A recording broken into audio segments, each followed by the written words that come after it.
Okay, Robert Bennett, Bennett, and I'm from Monument Beach. You have headphones? Very good. And how about your name, please? Andrew Roberts. It's AndReWRoberts, and I'm from Buzzards Bay. Well, guys, it looked like yesterday was a pretty crazy day for you. First of all, could you just give me a little sense of what happened from your... Down in the ditch. It seemed to have just caught fire. It wasn't very involved initially when we arrived. And one person was getting out of the back seat. I got out the cell phone, we pulled over, I got out the cell phone to call 911, and Andy hopped out and went towards the truck and the Jeep, and he'd probably be the one to tell you more here, because I was on the phone initially when he was, responding. He's the man that pulled the guy out of the car. So, Andy, you head over towards the car. What do you see? What do you do? Well, the car's on fire. Flames are coming from the hood, the front of the car. At this point, there's a girl that has already got out of the vehicle to the back passenger door. I approach her. I ask, is there anybody else in the car? She said, there's two people. So I looked, and I saw that there's two people. At that point, I opened up the passenger door. There was a girl in the front passenger seat just getting ready to get out. She was kind of dazed. I helped her out, grabbed her out. She was able to move on her own, limping. Was a little shaken up, whatever. Got her out, and then there was a guy that was driving, and he was turned, and he was just about trying to start to get out as well. He was on fire. His clothing was already on fire at that point. So when that girl got out, I went over.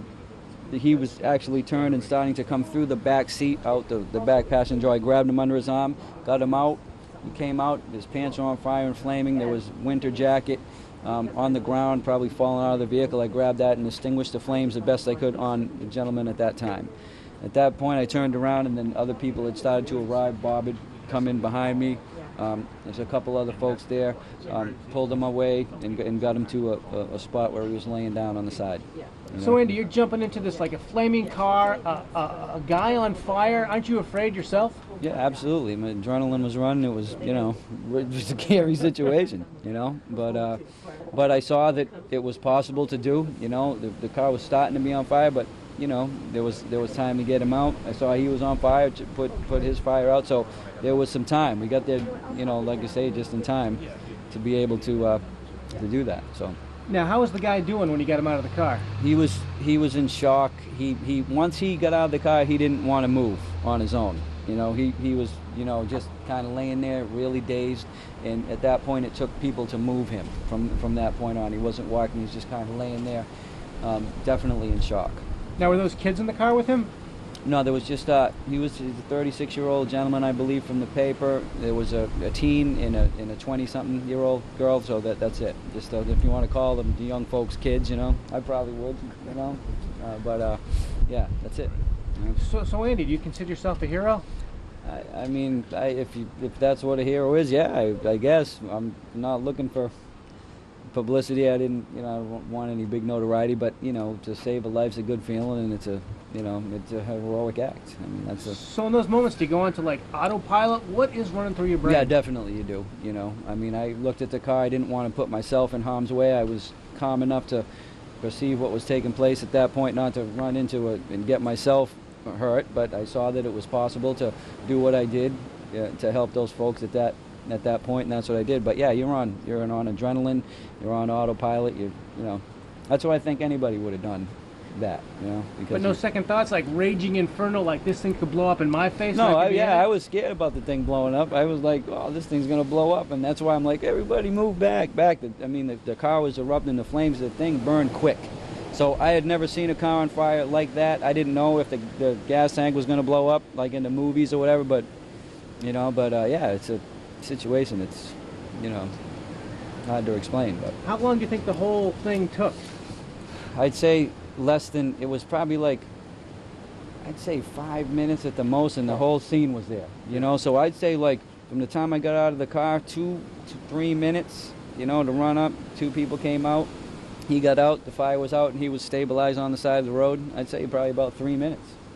Now, have you had any contact with the victim's family, finding out how he is and what's going on? No, I don't even know, but if that's something that needs to happen, I'd be open to that too. I don't know. who they were. I haven't even really heard any news except for the paper that I read that just generally described the accident. So Now, when you get home after this and you sit down for a second, does it start coming back to you? Do you start thinking about it? yeah, definitely. And I talked to several people. You know, I was thinking about it a little bit last night as I was going to bed and stuff. You know, but yeah, it's something that you don't see every day. You know, when people are, you know, as reality comes like that, a guy's burning. You know what I mean? That people are hurt. It's not a good thing. But you know, you just glad it turned out like it did.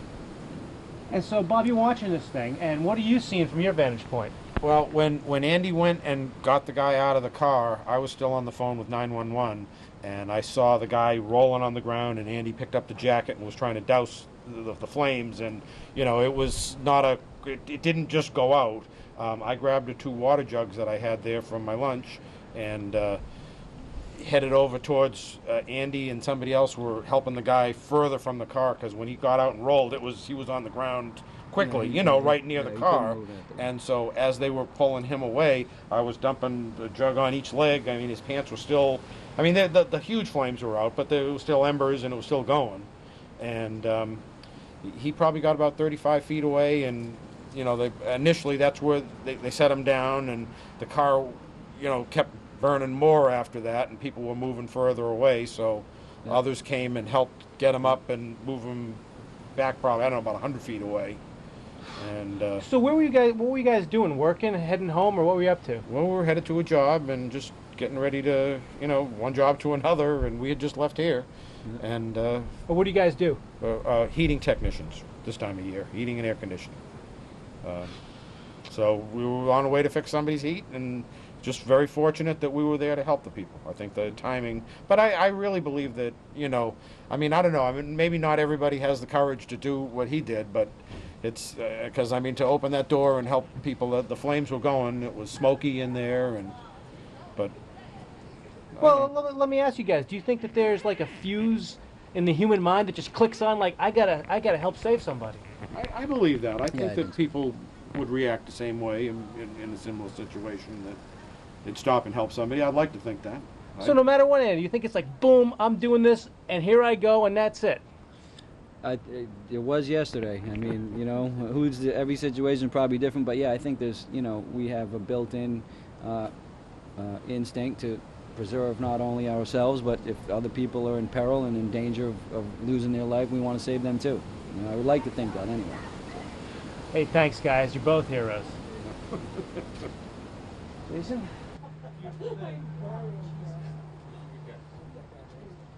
You guys are getting better with each interview, you know. Yeah, that was great. Thank you. Getting smoother and smoother.